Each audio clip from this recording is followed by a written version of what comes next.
الحمد لله رب العالمين والصلاة والسلام على أشرف الأنبياء والمرسلين نبينا محمد وعلى آله وأصحابه أجمعين أما بعد.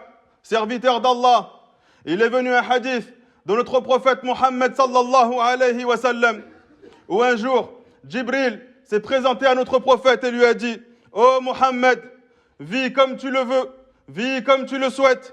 Tu vas certes mourir.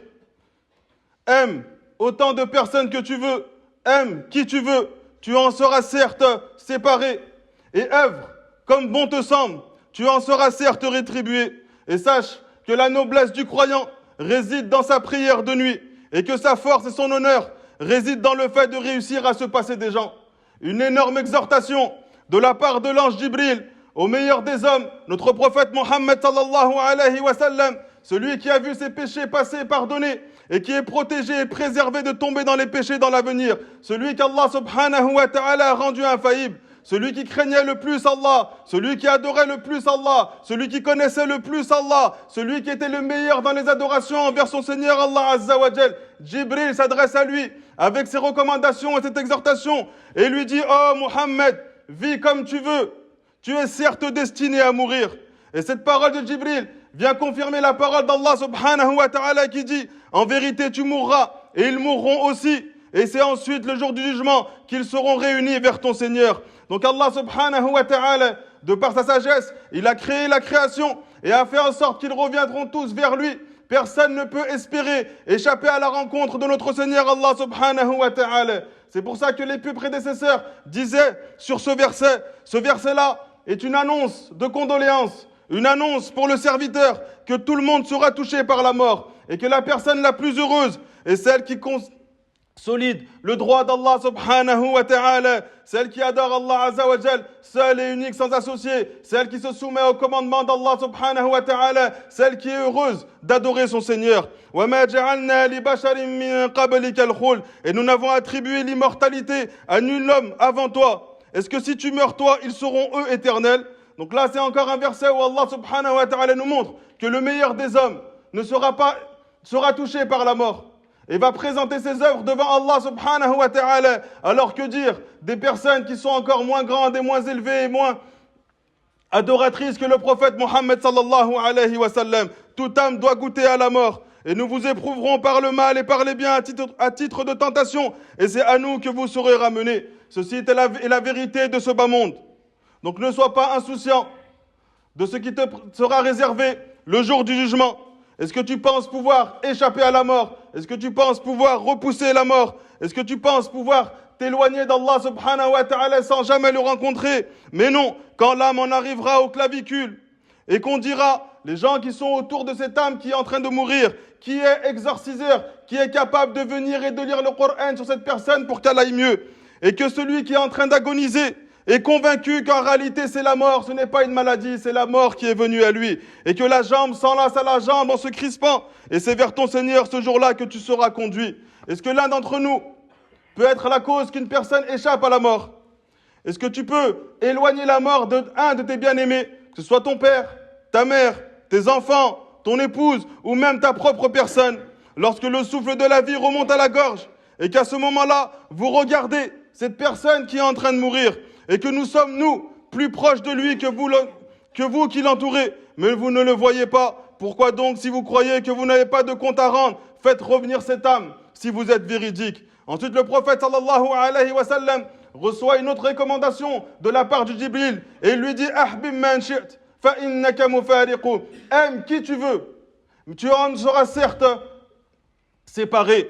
Tu peux aimer ton âme, tu peux aimer ton père, tu peux aimer ta mère, tu peux aimer tes enfants, tu peux aimer l'argent, tu peux aimer le haut rang que tu as dans la société, tu peux aimer la célébrité, tu peux aimer la notoriété. Sache qu'un jour tu seras séparé de cela. Et cette menace vient avertir le serviteur que c'est vers Allah subhanahu wa ta'ala qu'il doit rechercher la satisfaction, c'est vers l'amour d'Allah subhanahu wa ta'ala qu'il doit accourir.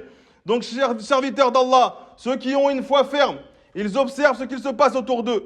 Ils voient qu'Allah subhanahu wa ta'ala fait en sorte que de nombreuses personnes décèdent.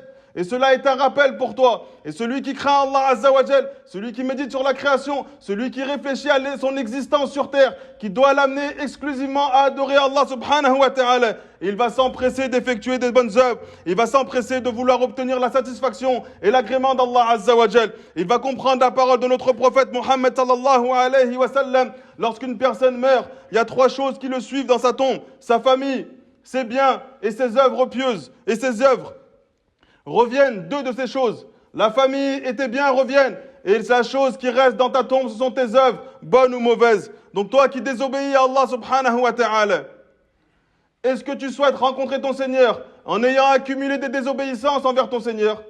Toi qui désobéis à Allah Azza wa Jal, sache que tous les jours, les anges viennent se présenter à ceux qui sont morts. Car le prophète sallallahu alayhi wa sallam nous dit, dans un hadith authentifié par l'imam al-Albani rahimahullah ta'ala, vos œuvres, les œuvres de ceux qui sont vivants, sont présentées aux membres de votre famille qui sont dans leur tombe. Et si cette œuvre qu'ils sont en train de présenter sont des œuvres bien qui plaisent à Allah subhanahu wa ta'ala, alors cette personne qui est dans la tombe se réjouit. Mais si cette œuvre est quelque chose qui est mauvais, alors ils diront, oh Allah, ne les fais pas mourir avant de les avoir guidés de la même manière que tu nous as guidés. Donc si tu as un membre de ta famille qui est décédé, est-ce que tu aimerais qu'on vienne à ton père dans ta tombe en présentant des péchés que tu as effectués? Qu'on vienne attrister ta mère dans sa tombe en lui présentant que son fils est en train de dévier, son fils est en train de déplaire à Allah subhanahu wa ta'ala, son fils est en train de prendre un chemin qui mène vers le châtiment le plus douloureux de notre Seigneur Allah subhanahu wa ta'ala. Ensuite, l'ange Jibril apporte une 3e réalité à notre prophète Muhammad sallallahu alayhi wa sallam pour nous faire prendre conscience que cette vie dans ce bas monde, c'est pas une vie dans laquelle tu dois accumuler de nombreux biens au détriment de l'adoration d'Allah subhanahu wa ta'ala. Il dit wa'amal ma shi'ta فَإِنَّكَ مَجْزِيٌّ بِهِ. Œuvre autant que tu veux, tu en seras certes rétribué. Donc aujourd'hui, c'est un jour d'œuvre.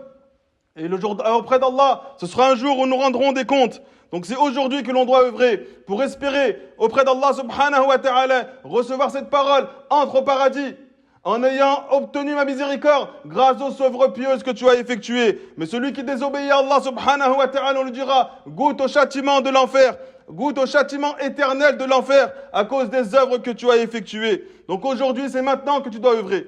C'est maintenant que tu dois prouver que tu es un être qui est soumis à Allah subhanahu wa ta'ala. Si tu te dis musulman, cela implique que tu es soumis complètement aux ordres de ton Seigneur Allah Azza wa Jal. Tout ce bas monde, il n'a que pour seul et unique objectif de te rapprocher d'Allah. Si tu travailles, ce travail-là a pour but de te rapprocher d'Allah. Si tu fais des études, ces études-là, elles ont pour but de te rapprocher d'Allah. Même lorsque tu passes du bon temps ou des choses dans lesquelles tu vas prendre du plaisir, l'objectif est que cette chose-là te ramène à l'adoration de ton Seigneur Allah Azza wa Jal. Si tu effectues cela et que cela t'éloigne d'Allah subhanahu wa ta'ala, sache que tu es en train de prendre une voie qui mène au châtiment de ton Créateur. Donc Allah subhanahu wa ta'ala nous dit, ô toi homme, qui t'efforce vers ton Seigneur sans relâche, tu nous rencontreras alors. C'est un cheminement perpétuel, continu, qui te mène à ton Seigneur Allah subhanahu wa ta'ala. C'est aujourd'hui que tu dois œuvrer, car c'est demain que tu vas rendre des comptes pour l'ensemble des œuvres que tu as effectuées. Donc dans ce bas monde, tu cherches constamment à te rapprocher d'Allah pour pouvoir présenter des œuvres pieuses à ton Seigneur. Pose-toi une question au serviteur d'Allah. Est-ce qu'il y a une œuvre dans toute ta vie où tu seras fier de la présenter à Allah? Est-ce qu'il y a une adoration où tu te dis cette adoration est la cause où Allah me fera entrer au paradis? Parce que si tu commences à réfléchir et que tu n'en as pas, sache que tu es en train de t'éloigner de ton Créateur. Et maintenant, pose-toi l'autre question. Est-ce qu'il y a des péchés où tu crains le châtiment d'Allah subhanahu wa ta'ala? Et là, la réponse dans ta tête vient très rapidement. Parce que tu es plus dans la désobéissance que dans la adoration d'Allah subhanahu wa ta'ala. Ibn Qayyim rahimahullah ta'ala nous disait, le véritable homme est celui qui a peur de voir son cœur mourir avant que son corps meure. Bishr ibn Mansour, il s'est adressé à Ata et Sulaimi, car il l'a vu qu'il était touché par la tristesse. Il lui dit, oh Ata, pourquoi je te vois aussi triste? Alors il lui dit, malheur à toi, la mort plane sur moi, la tombe sera ma demeure, la résurrection sera mon lieu de rendez-vous, et le pont, Sirat, le pont de l'enfer sera mon chemin, et je ne sais pas encore ce qu'on fera de moi. Donc empresse-toi au serviteur d'Allah d'œuvrer, car l'espoir, il est dans ce bas monde. Le jour où tu rencontreras Allah subhanahu wa ta'ala, tu ne pourras plus espérer faire de nouvelles œuvres. Car Allah azza wa jal nous dit, et lorsque la mort viendra à l'un d'eux, il dira, ô notre Seigneur, fais-nous revenir afin que nous œuvrions dans le bien, dans ce que nous avons délaissé. Mais Allah subhanahu wa ta'ala est parfaitement connaisseur de ce qu'ils auraient fait. Donc, car Allah azza wa jalla nous dit s'ils revenaient dans ce bas monde, ils retourneraient dans la désobéissance, dans les œuvres qu'ils faisaient avant qu'ils soient morts. Donc ne sois pas insouciant et ne pense pas qu'Allah subhanahu wa ta'ala ne voit pas l'ensemble de tes œuvres. Ne pense pas qu'il y a une chose de tes actions qui échappe au regard d'Allah subhanahu wa ta'ala, aussi petite ou aussi grande soit-elle.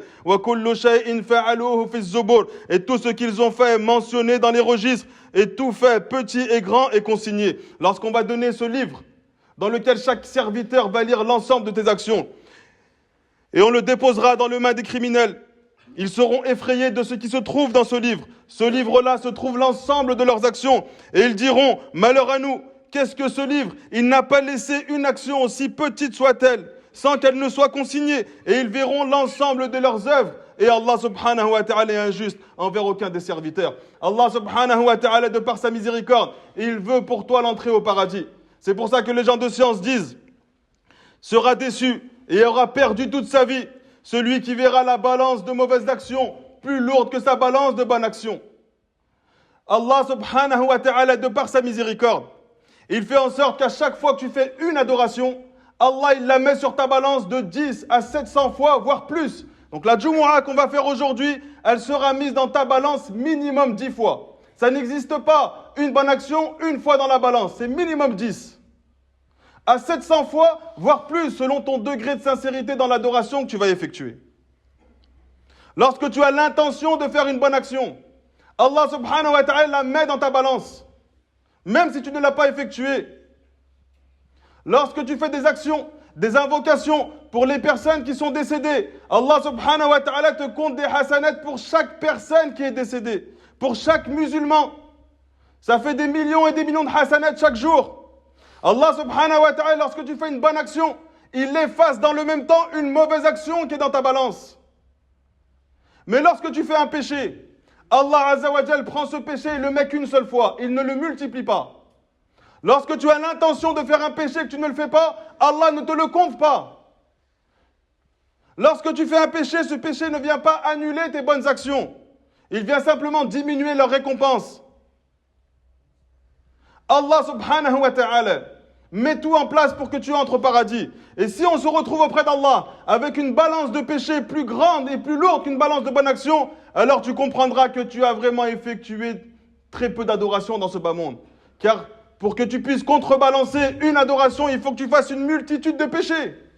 Parce qu'Allah ne multiplie pas ton péché. Donc celui qui se présente auprès d'Allah subhanahu wa ta'ala avec une balance de bonnes actions plus légère que la balance de mauvaises actions, il comprendra qu'Allah en vérité a été juste envers lui, même miséricordieux envers lui, et il va savoir que son châtiment, c'est le résultat de ses mauvaises actions.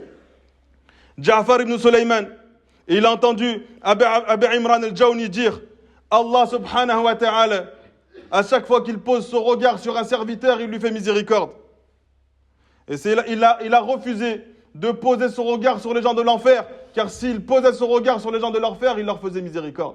Toi, tu es dans ce bas monde, tu n'échappes pas à la vision d'Allah subhanahu wa ta'ala, tu peux espérer à chaque instant recevoir la miséricorde de ton Seigneur Allah Azza wa Jal, une miséricorde qui est bien plus grande que la colère de notre Seigneur Allah Azza wa Jal. Ensuite, le prophète sallallahu alayhi wa sallam reçoit une dernière recommandation de Jibril et il lui dit wa sharaf al-mu'min qiyamuhu bil-layl. L'honneur du croyant réside dans sa prière de nuit. Ça, c'est un honneur qui est réservé à ceux qu'Allah subhanahu wa ta'ala a élus parmi ses serviteurs. Ceux qui s'efforcent dans la nuit, ne serait-ce que de faire une seule raka'a, dans lequel ils sont soumis à Allah subhanahu wa ta'ala. Tout le monde est endormi, tout le monde est insouciant, mais toi tu es réveillé seul dans la nuit. La seule chose qui t'a encouragé, c'est d'obtenir la satisfaction d'Allah. Tu es chez toi, il n'y a personne à qui plaire. Aucune célébrité, aucune notoriété à aller chercher, si ce n'est la satisfaction de ton Seigneur. Allah subhanahu wa ta'ala, tatajafa junubuhum anil madaji' yad'una rabbahum khawfan wa tama'a. Ils s'arrachent de leur lit pour invoquer leur Seigneur par crainte et espoir. Et ils font largesse de ce qu'on nous leur attribuons. Aucun être ne sait ce qu'on a réservé pour eux comme réjouissance pour leurs yeux, en récompense de ce qu'ils ont œuvré. Il y a malheureusement des gens qui passent la nuit éveillés, réveillés, Et à aucun moment il se dit que je suis dans un temps où Allah subhanahu wa ta'ala exauce mon invocation. Il rentre chez lui tard. Il est dans un moment où Allah descend dans le ciel le plus proche, où il dit j'exauce l'invocation de celui qui m'invoque. Je donne à celui qui me demande, et lui rien. Dans son cœur, il n'a aucun rappel d'Allah subhanahu wa ta'ala. Ça, c'est une grande perte. Tu es dans un moment des plus aimés d'Allah subhanahu wa ta'ala. Tu es réveillé parce que tu es rentré du travail, ou peu importe l'activité que tu as fait. Et tu oublies d'invoquer ton Seigneur Allah subhanahu wa ta'ala. C'est cette invocation qui peut changer l'ensemble de ton existence. Toi et toute ta descendance. Le prophète Ibrahim alayhi salam, lorsqu'il a invoqué Allah azza wa jal de préserver sa famille, depuis cette invocation, Allah a fait que tous les prophètes ont fait partie de la famille d'Ibrahim. Une invocation sincère, exaucée par Allah azza wa jal, peut changer ta vie et la vie de toute ta famille. أقول ما سمعتم وأستغفر الله العلي العظيم لي ولكم.